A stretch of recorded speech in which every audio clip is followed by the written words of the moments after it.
నమస్కారం, ఘంటారావానికి స్వాగతం. ముందుగా ప్రధాన అంశాలు. జీఎస్టీ సంస్కరణలు గేమ్ చేంజర్ గా మారతాయన్న సీఎం. నూతన స్లాబ్ రేట్లతో పేదల జీవితాల్లో వెలుగులు ప్రసరిస్తాయని వ్యాఖ్య. డబుల్ డిజిట్ గ్రోత్ సాధించే దేశంగా భారత్ ఎదుగుతోంది. కొత్త పనులతో 2 లక్షల కోట్లు సమకూరుతుందన్న చంద్రబాబు.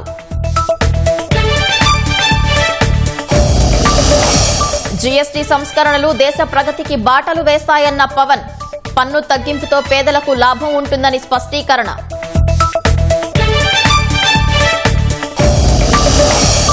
మద్యం కుంభకోణం కేసులో కొరడా ఝుళిపిస్తోన్న ఈడీ. 23 సూట్ కేసు కంపెనీల లావాదేవీలపై దృష్టి.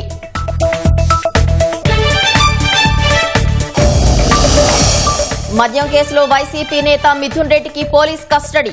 2 రోజుల పాటు అనుమతించిన విజయవాడ ఏసీబీ కోర్టు.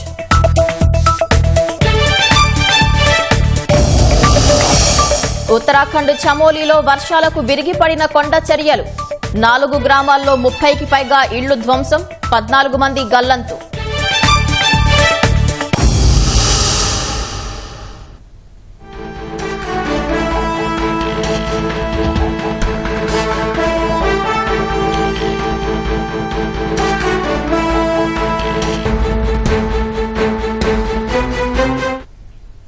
తాజాంశాన్ని చూస్తున్నాం. విశాఖ నుంచి హైదరాబాద్ బయలుదేరిన ఎయిర్ ఇండియా ఎక్స్ప్రెస్ విమానానికి పెను ప్రమాదం తప్పింది.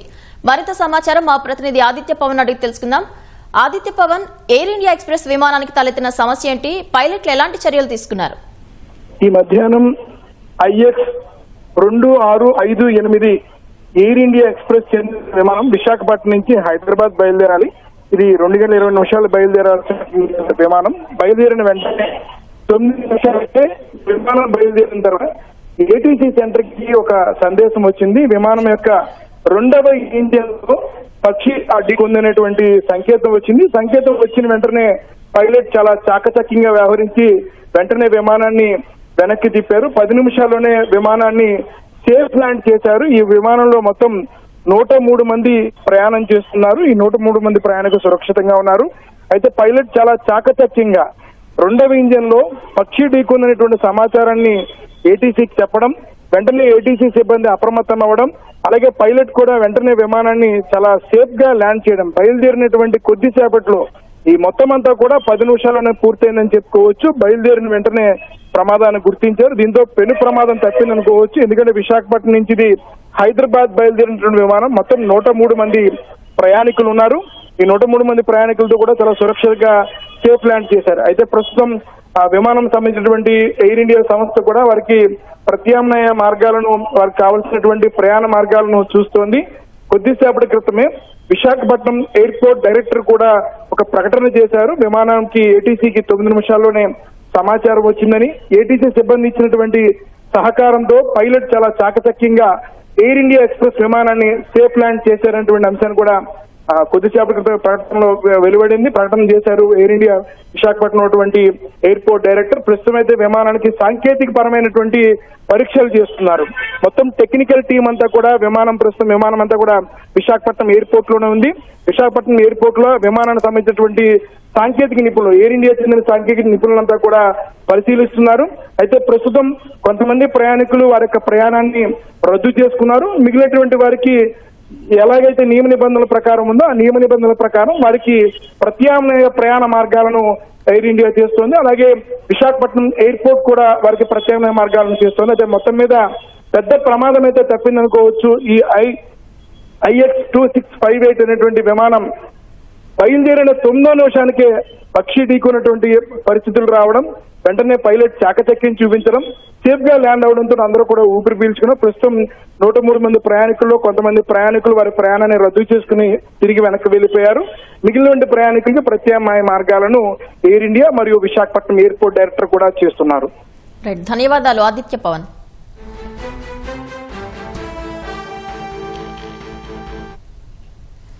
జీఎస్టీ సంస్కరణలు పేదలకు ఒకేసారి దసరా, దీపావళి, సంక్రాంతి పండుగను తీసుకొచ్చాయని ముఖ్యమంత్రి చంద్రబాబు ప్రశంసించారు. శాసనసభలో జరిగిన స్వల్పకాలిక చర్చలో జీఎస్టీ తాజా సంస్కరణలపై సీఎం ప్రజెంటేషన్ ఇచ్చారు. జీఎస్టీ మార్పులను స్వాగతిస్తూ అసెంబ్లీ తీర్మానం చేసింది. ప్రధాని మోదీ తీసుకున్న నిర్ణయాన్ని సమర్థించిన సీఎం చంద్రబాబును అభినందిస్తూ ఏకగ్రీవ తీర్మానం చేసింది. ఎవరైతే సంపద సృష్టించలేరో వాళ్లకు సంక్షేమం ఇచ్చే అధికారం కూడా లేదు. అప్పులు చేసి సంక్షేమ కార్యక్రమాలు ఇస్తే అది సస్టైనబుల్ కాదనేది నా ప్రగాఢమైన నమ్మకం.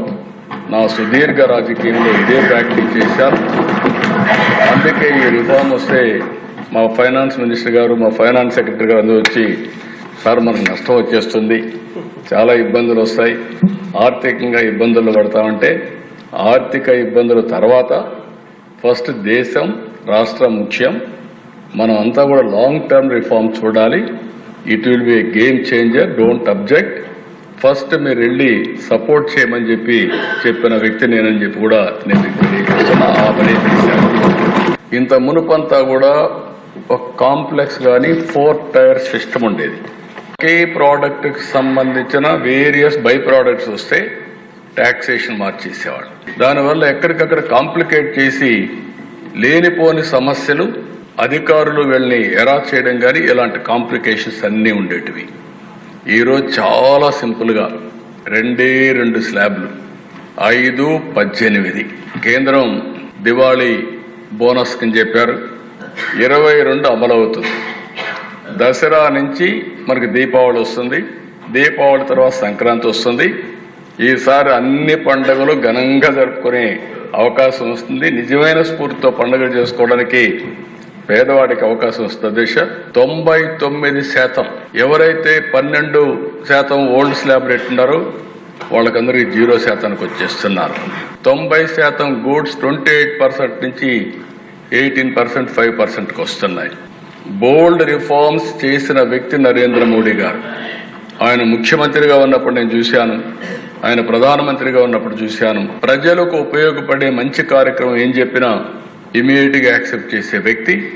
1 nation 1 vision, A victory for cooperative federalism. కొంతమంది ట్యాక్స్ రిఫార్మ్స్ అంటే మన అధికారం పోతా ఉంది, మనం కూడా ట్యాక్స్ వేసుకోవచ్చు, ఎందుకు ఈ ట్యాక్స్ వేసే అధికారం వేరే సెంటర్కి ఇస్తున్నారు, ఇలాంటి నాకు కూడా చాలా మంది ఇంటలెక్చువల్స్ కూడా చెప్పారు, మీరు అధికారం కోల్పోతున్నారని. నాకు అధికారం కాదు, శాశ్వతంగా ప్రజలకు అధికారం ఇవ్వాలనేదే నా ధ్యేయం. అందుకే 1 నేషన్ 1 విజన్.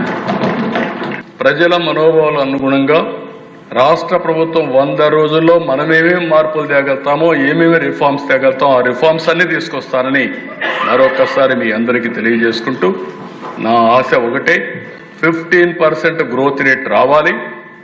భారతదేశం ప్రపంచంలో నెంబర్ 1 ఉంటే ఆంధ్రప్రదేశ్ రాష్ట్రం భారతదేశంలో నెంబర్ 1గా ఉండాలి. ప్రపంచంలోనే అగ్ర జాతిగా తెలుగుదేశం ఉండాలన్న కోరిక. దేశ ప్రగతికి బాటలు వేసే జీఎస్టీ సంస్కరణలు తీసుకొచ్చిన ప్రధాని మోదీకి ముందుండి నడిపించిన నిర్మలా సీతారామన్ కు డిప్యూటీ సీఎం పవన్ కళ్యాణ్ అసెంబ్లీలో అభినందనలు తెలిపారు. నూతన విధానంతో ప్రజలకు కొనుగోలు శక్తి పెరుగుతుందన్నారు. వ్యాపారులపై పన్నుల భారం తగ్గి పన్నుల వ్యవస్థలో పారదర్శకత పెరుగుతుందని వెల్లడించారు. గౌరవ ప్రధానమంత్రి శ్రీ నరేంద్ర మోదీ గారు 2025 ఆగస్టు 15న 79వ స్వాతంత్ర దినోత్సవ సందర్భంగా ఎర్రకోట నుండి చేసిన జీఎస్టీ 2.0 సంస్కరణల చారిత్రాత్మక ప్రకటన దేశ ప్రగతికి బాటలు వేస్తూ ఉంది. ఈ సంస్కరణలను ముందుండి నడిపిన గౌరవ కేంద్ర ఆర్థిక మంత్రి శ్రీమతి నిర్మలా సీతారామన్ గారి కృషి ప్రత్యేకంగా అభినందనీయం. ఈ చారిత్రాత్మక సంస్కరణలకు మద్దతు తెలిపిన తొలి రాష్ట్రంగా నిలిచింది నారా చంద్రబాబు నాయుడు గారి నాయకత్వంలోని ఆంధ్రప్రదేశ్ ప్రభుత్వం. జీఎస్టీ పన్నుల విధానాన్ని సులభతరం చేయడం ద్వారా సాధారణ ప్రజలకు ప్రత్యక్ష లాభాన్ని చేకూర్చి వ్యాపారులపై పన్నుల భారాన్ని తగ్గించి పన్ను వ్యవస్థలో పారదర్శకతను పెంచుతోంది. ఈ చారిత్రాత్మక సంస్కరణల పన్నుల విధానాన్ని సులభతరం చేసి వ్యాపార పరిశ్రమల అభివృద్ధికి సహకరిస్తుంది. ప్రజల పొదుపును పెంచి కొనుగోలు శక్తిని పెంపొందించడానికి, కొత్త పెట్టుబడులను ఆకర్షించి దేశాన్ని స్థిరమైన వృద్ధి మార్గంలో నిలపడానికి దోహదపడుతుంది. నిజంగా ప్రజలకి, ఆర్థిక వ్యవస్థకి చాలా లాభదాయకమైన సంస్కరణ. ప్రజలకు లబ్ధి చేరేలా చేసిన ఈ భాగస్వామ్యం సమగ్ర వృద్ధిలో సాధనలో కీలకం. ఈ అవగాహన కార్యక్రమం ముఖ్యంగా జీఎస్టీ సంస్కరణ లాభాలు ప్రతి కుటుంబానికి చేరుకోవడానికి ఇది ఒక కార్యక్రమం చేపట్టాలని అందరం కోరుకుంటా ఉన్నారు అధ్యక్ష. జిల్లా నుంచి గ్రామ స్థాయి వరకు ఈ అందరికీ తెలిసేలాగా మరింత ఏమేమి తగ్గుతాయి, ఏవి బెనిఫిట్స్ ఉన్నాయి, ఇవన్నీ ప్రజలందరికీ తెలియజేసే ఒక కార్యక్రమం ఖచ్చితంగా రూపొందించాలి. దాని మీద మేము కోరుకుంటా ఉన్నాం. అలాగే ఈ రెవెన్యూ కానీ, కమర్షియల్ ట్యాక్స్, పంచాయతీ అధికారులు గ్రామ స్థాయిల్లో ప్రజలకు నేరుగా కలిసి వాళ్ళకి మమేకం వాళ్ళకి ఎలా లబ్ధి చేకూరుతుంది అది కూడా చెప్పగలగాలి. పరస్పర అవగాహనతో పాటు పలు మీడియా వేదికల ద్వారా విస్తృత ప్రచార కార్యక్రమాలు చేపట్టాల్సిన అవసరం ఉంది. ఈ కార్యక్రమం ప్రధాన లక్ష్యం ప్రతి కుటుంబం జీఎస్టీ సంస్కరణల గురించి తెలుసుకుని వాటిని లాభాలు పొందాలని మనస్ఫూర్తిగా కోరుకుంటూ ఆంధ్రప్రదేశ్ ప్రభుత్వం ఈ చారిత్రాత్మక మార్గదర్శక సంస్కరణలు ఆహ్వానిస్తూ ప్రజల ఆర్థికాభివృద్ధి కోసం వాటి విజయవంతమైన అమలుకు సంపూర్ణ మద్దతు ప్రకటిస్తోంది. థ్యాంక్ యూ అధ్యక్ష. అమెరికా సుంకాలతో అధికంగా నష్టపోతున్న రొయ్య రైతులకు మరింత ఉపశమనం కలిగించేలా జీఎస్టీని సవరించాలని జనసేన సభ్యుడు కొణతాల రామకృష్ణ కోరారు. దక్షిణాది అల్పాహారంపైన జీఎస్టీని ఎత్తేసేలా కేంద్రానికి ప్రతిపాదన పంపాలన్నారు. కొణతాల సూచనను ఉపసభాపతి రఘురామకృష్ణరాజు అభినందించారు. దేశంలోనే యాక్వా ఎక్స్పోర్ట్స్ లో మన రాష్ట్రం నెంబర్ 1 లో ఉంది. ఫార్మాలకు కూడా టాక్సేషన్ ఎక్కువగా ఉంది కాబట్టి ఆర్గానిక్ కెమికల్స్ మీద, ఎలక్ట్రానిక్స్ మీద, ఏరోస్పేస్ ప్రొడక్ట్స్ మీద ఉన్నాయి కాబట్టి దీనివల్ల మన రాష్ట్రం ఇబ్బంది పడుతుంది. కాబట్టి వాటిని కూడా ప్రత్యేకమైనటువంటి దృష్టిలో చూసుకుని వాటిని కూడా సవరించాల్సినే. చపాతీ గాని, పరోటా గాని, పన్నీర్ గాని ఇటువంటి వాటి మీద ట్యాక్స్ లేకుండా చేశారు. చాలా ఆహ్వానించదగిన విషయం. కానీ మన దక్షిణ భారతదేశానికి వచ్చేసరికి ఇడ్లీ గాని, దోశ గాని, వడ గాని ఇటువంటివి ఎక్కువ మన స్టేపుల్ ఫుడ్. ఇది ఉదయం అంతా కూడా తీసుకుంటారు. వాటి మీద మటుకు 5% ట్యాక్స్ ఉంది. మరి గౌరవ మంత్రి గారు నిర్మలా సీతారామన్ గారు కూడా తమిళనాడు, మన రాష్ట్రానికి సంబంధించిన వారు కాబట్టి వారు కూడా ఇడ్లీ, దోశ తింటారు. మన గౌరవ మంత్రి గారి ద్వారా కేంద్రంతో మాట్లాడి ఆ 5% కూడా రద్దు చేసేటువంటి కార్యక్రమం చేయాల్సిందిగా. ఇడ్లీ, దోశ గురించి కూడా నిజంగా అది చాలా చక్కటి సూచన. జీఎస్టీ సంస్కరణల విషయంలో ఏపీ ఆర్థిక మంత్రి పయ్యావుల కేసు కుట్ర చేశారేమో అనిపిస్తుందని బీజేపీ శాసనసభాపక్ష నేత విష్ణుకుమార్ రాజు చమత్కరించారు. ఆటో కాంపోనెంట్లపై జీఎస్టీ 18%గా ఉంటే సైకిళ్లపై మాత్రం 5% ఉందని ఆయన అసెంబ్లీలో వ్యాఖ్యానించారు.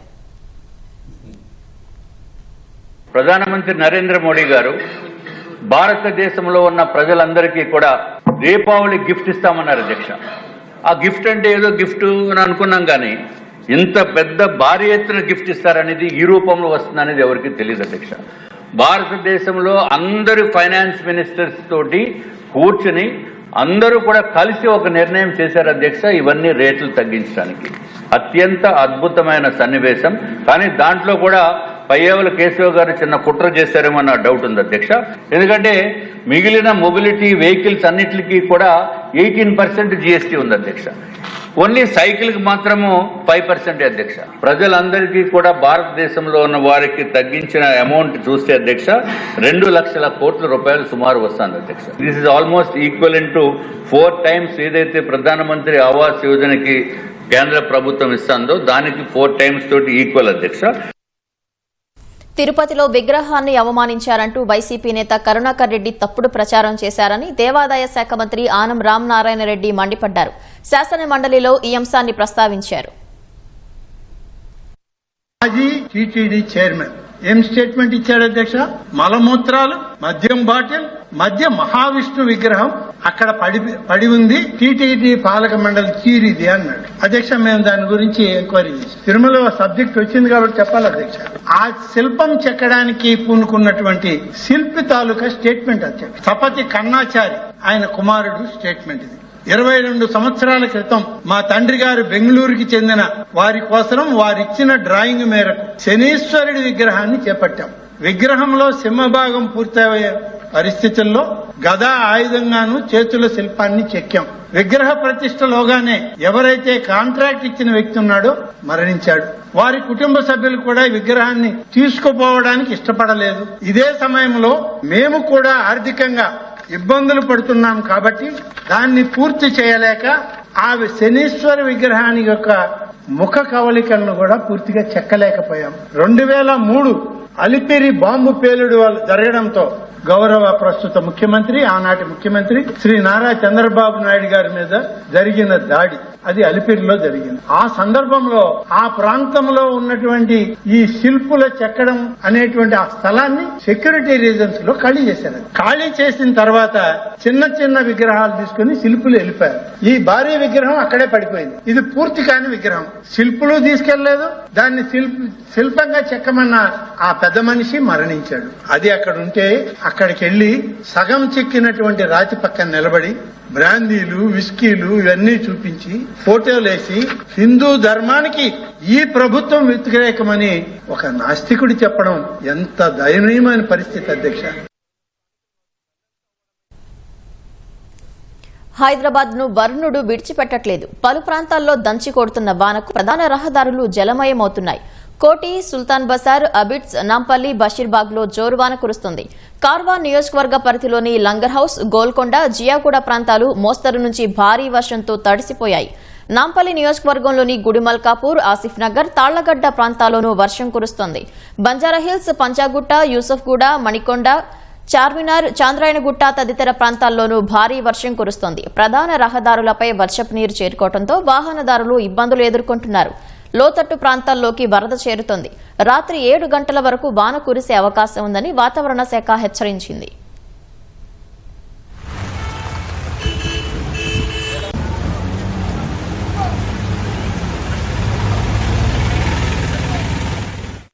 వెళ్లేలా చూడడంతో పాటు ఈ ఏదైతే రోడ్లపైకి వరద నీరు వచ్చి చేరిందో వాటిని దాన్ని సాఫీగా వెళ్లేలా చూస్తున్నారు. చర్యలు అయితే చేపడుతున్నారు.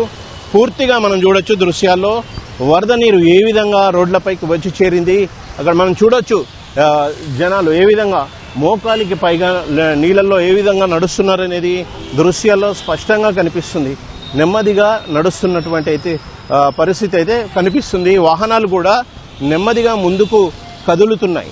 అయితే ప్రధానంగా మరో 2-3 రోజుల పాటు ఇదే విధమైన పరిస్థితి ఉండడంతో పూర్తిగా అప్రమత్తంగా ఉండాలి. స్థానికులు కావచ్చు, లోతట్టు ప్రాంతాల ప్రజలు కావచ్చు, అదేవిధంగా వాహనదారులు కావచ్చు, నాలాల పక్కన ఉండే నివసించే వారు కావచ్చు, పూర్తిగా అప్రమత్తంగా ఉండాలని ఇప్పటికే ఉన్నతాధికారులు సూచించారు. అనేక జాగ్రత్తలు వీళ్ళంతా కూడా వర్షం కురిసిన సమయంలో జాగ్రత్తలు పాటించాలని వారు విజ్ఞప్తి చేస్తున్నారు. మరోవైపు ముఖ్యమంత్రి రేవంత్ రెడ్డి ఇప్పటికే అన్ని శాఖల అధికారులు సమన్వయం చేసుకుని ప్రజలు ఎటువంటి ఇబ్బందులకు గురి కాకుండా చర్యలు చేపట్టాలని ముఖ్యమంత్రి రేవంత్ రెడ్డి అధికారులను అయితే ఆదేశించారు. ఇది ప్రస్తుతం అయితే వర్షానికి సంబంధించి తాజా పరిస్థితి. Over to you.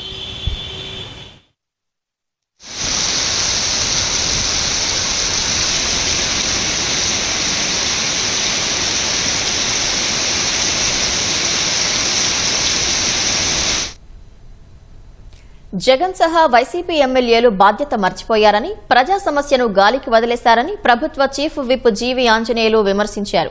ఏ సమస్యనైనా ప్రజల తరపున తామే అసెంబ్లీలో మాట్లాడుతున్నామని తెలిపారు. యూరియా అందలేదని అసత్య ప్రచారాలు చేసే వైసీపీ నేతలు అసెంబ్లీకి వచ్చి చర్చించాలని సవాల్ విసిరారు. ఈరోజు సూపర్ 6 పథకాలు సూపర్ హిట్ అయినాయి. ప్రజల్లో ఎన్డీఏ పాలన గురించి, చంద్రబాబు గారి పాలన గురించి ప్రజలు చాలా గొప్పగా చెప్పుకుంటున్నారు. అయితే యూరియా డిఏపీలు అందలేదని అసత్య ప్రచారాలు చేసేవాళ్ళు ఏదంటే రావాలా, అసెంబ్లీకి రావాలా, చర్చించాలా, జీతాలు తీసుకుంటున్నారు, హౌస్కి రావట్లేదు. ఏమి పద్ధతి అంటే వాళ్ళ నియోజకవర్గాల్లో సమస్యలే లేవా అంటే ప్రజా సమస్యలు వాళ్ళకి పట్టవా? అంటే బాధ్యతారహితంగా వ్యవహరిస్తున్నటువంటి వైసీపీ ఎమ్మెల్యేలు ఆత్మపరిశీలన చేసుకోవాలా. మిమ్మల్ని గెలిపించింది దేనికి? ప్రజలు అసెంబ్లీ ఎగ్గొట్టమని, ఖాళీగా తిరగమని, దీనికైనా? రోజు నిత్యం అసత్య ప్రచారాలు చేస్తే మీరు హౌస్కి వచ్చి మాట్లాడితే నిజాలు తెలుస్తాయి. ప్రభుత్వం వైపు నుండి అన్ని సమస్యలకు మేము సమాధానం చెప్తాం. వైసీపీ హయాం నాటి మద్యం కుంభకోణంలో ఎన్ఫోర్స్మెంట్ డైరెక్టరేట్ రంగంలోకి దిగింది. తెలుగు రాష్ట్రాలతో పాటు తమిళనాడు, కర్ణాటక, ఢిల్లీలోనూ సోదాల కొరడా చుడిపించింది. ఏకకాలంలో 5 రాష్ట్రాల్లోని 20 ప్రాంతాల్లో ఈడీ అధికారులు తనిఖీలు చేస్తున్నారు. ఢిల్లీ, ఛత్తీస్గఢ్ రాష్ట్రాల్లో చోటు చేసుకున్న మద్యం కుంభకోణాల్లో హవాలా కోణాలు వెలికితీసిన ఎన్ఫోర్స్మెంట్ డైరెక్టరేట్ ఎట్టకేలకు రాష్ట్రంలో వైసీపీ హయాం నాటి కుంభకోణంపై దృష్టి సారించింది. మనీ లాండరింగ్ నిరోధక చట్టం కింద కేసు నమోదు చేసిన ఈడీ అధికారులు దేశవ్యాప్తంగా ఏకకాలంలో 5 రాష్ట్రాల్లో ఆకస్మిక సోదాలు చేశారు. హైదరాబాద్ వెస్ట్ మారేడుపల్లిలోని వెల్లింగ్టన్ ఎంక్లేవ్లో వ్యాపారవేత్త బూరుగు రమేష్, ఆయన కుమారుడు విక్రాంత్ నివాసంలో దాదాపు 7 గంటల పాటు తనిఖీలు చేసిన అధికారులు కీలక పత్రాలు స్వాధీనం చేసుకున్నారు. కాస్పో legal services private limited, Mahadeva jewellers, Rajashree foods కంపెనీలో విక్రాంత్ డైరెక్టర్ గా ఉన్నారు. మరోవైపు మద్యం కేసులో ప్రధాన నిందితుడు రాజకేశిరెడ్డి ఆస్తులపై ఈడీ దృష్టి సారించినట్లు తెలుస్తోంది. హైదరాబాద్ లో ఓ ఫామ్ హౌస్ లో సిట్ స్వాధీనం చేసుకున్న 11 కోట్లపై ఆరా తీసినట్లు సమాచారం. మొత్తం 23 సూట్ కేసు కంపెనీలకు సంబంధించిన లావాదేవీలపై దృష్టి పెట్టినట్లు తెలుస్తోంది. వైసీపీ హయాంలో ప్రభుత్వ ఆధ్వర్యంలోనే మద్యం దుకాణాలు తెరిచి ప్రముఖ బ్రాండ్లన్నీ పక్కన పెట్టి జే బ్రాండ్లకు గేట్లెత్తారు. కొన్ని డిస్టిలరీలను హస్తగతం చేసుకుని రకరకాల పేర్లతో మద్యం ఉత్పత్తి చేయించారు. కమిషన్లు ఇచ్చిన కంపెనీలకే అధిక ఆర్డర్లు కట్టబెట్టారు. బెవరేజెస్ కార్పొరేషన్ నుంచి మద్యం సరఫరాదారుకు బిల్లులు చెల్లించగానే మద్యం ముఠా తన ముడుపులు వసూలు చేసుకునేవారు. ఈ ప్రక్రియ అంతా పక్కా కుట్రపూరితంగా జరిగిందని ఇప్పటికే కూటమి ప్రభుత్వం ఏర్పాటు చేసిన సిట్ తేల్చింది. వైసీపీ హయాంలో మద్యం మాటున దాదాపు 3,500 కోట్ల దోపిడీకి పాల్పడినట్లు సిట్టు తేల్చింది.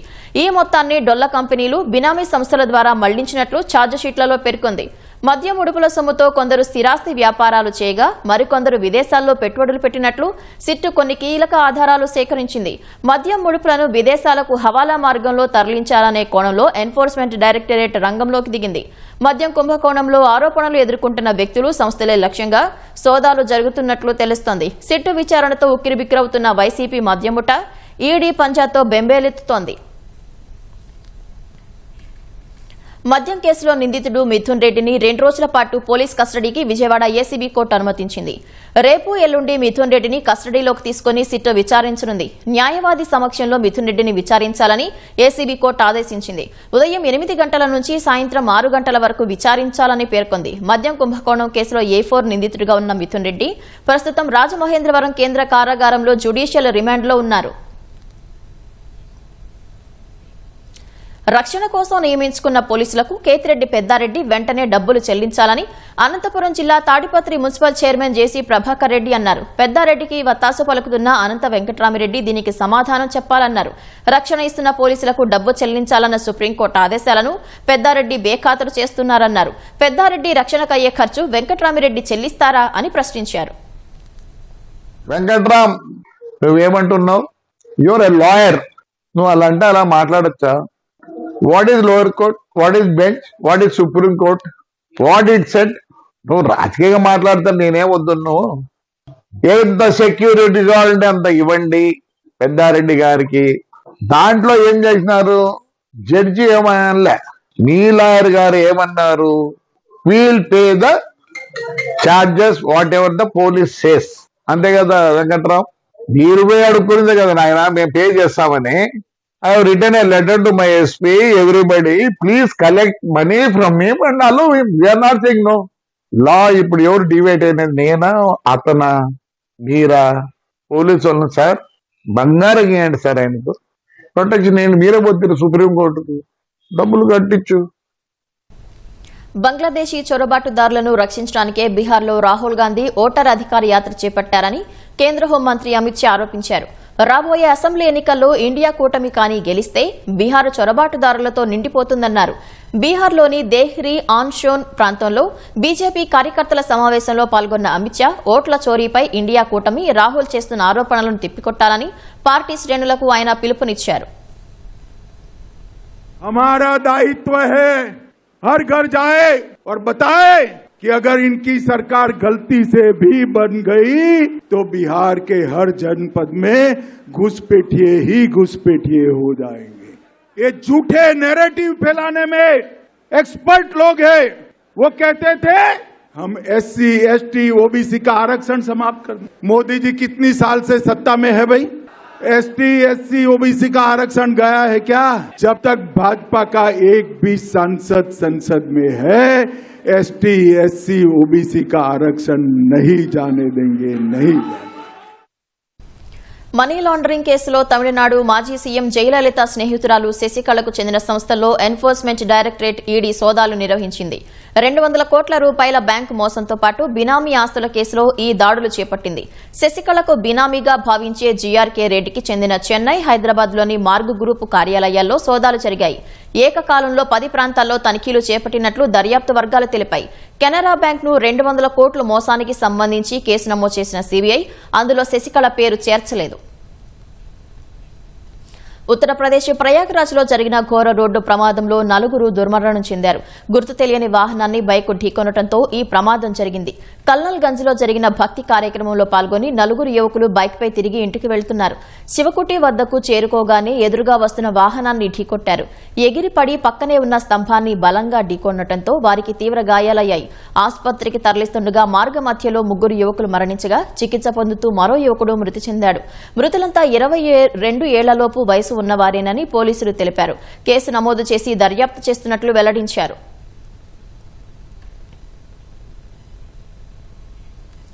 ఉత్తరాఖండ్ చమోలీ జిల్లాలో భారీ వర్షానికి కొండ చర్యలు విరిగి పడి 14 మంది గల్లంతయ్యారు. మరో 20 మంది గాయపడ్డారు. 4 గ్రామాల్లో 30కి పైగా ఇళ్లు ధ్వంసమయ్యాయి. అనేక దుకాణాలు, పశువుల షెడ్లు దెబ్బతిన్నాయి. 200కు పైగా గ్రామస్తులను పునరావాస కేంద్రాలకు తరలించారు. మోక్కు లోయలో భారీ వర్షానికి మోక్సా నదికి వరద పోటెత్తింది. ఎన్డీఆర్ఎఫ్, ఎస్డీఆర్ఎఫ్ సిబ్బంది ఘటనా స్థలికి చేరుకుని రెస్క్యూ ఆపరేషన్ మొదలుపెట్టారని ఉత్తరాఖండ్ సీఎం పుష్కర్ సింగ్ ధామీ తెలిపారు. తీవ్రంగా గాయపడిన వారిని హెలికాప్టర్ ద్వారా ఎయిమ్స్ రిషికేష్ కు తరలించామని చెప్పారు. రహదారులు, విద్యుత్, తాగునీటి సరఫరాను యుద్ద ప్రాతిపదికన పునరుద్దరించాలని పుష్కర్ సింగ్ ధామీ అధికారులను ఆదేశించారు. ఇళ్లు కోల్పోయిన వారిని పునరావాస కేంద్రాలకు తరలించి ఆహారం, తాగునీరు సహా ఇతర వస్తువులను అందించాలని నిర్దేశించారు.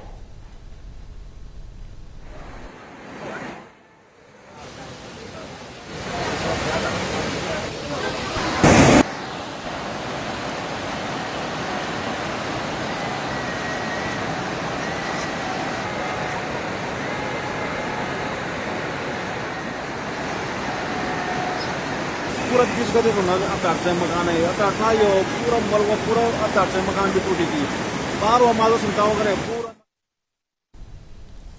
ఉత్తరాఖండ్లో కొండ చర్యలు విరిగి పడిన ఘటనలో బీజేపీ ఎంపీ అనిల్ బలూని ప్రమాదం నుంచి త్రుటిలో తప్పించుకున్నారు.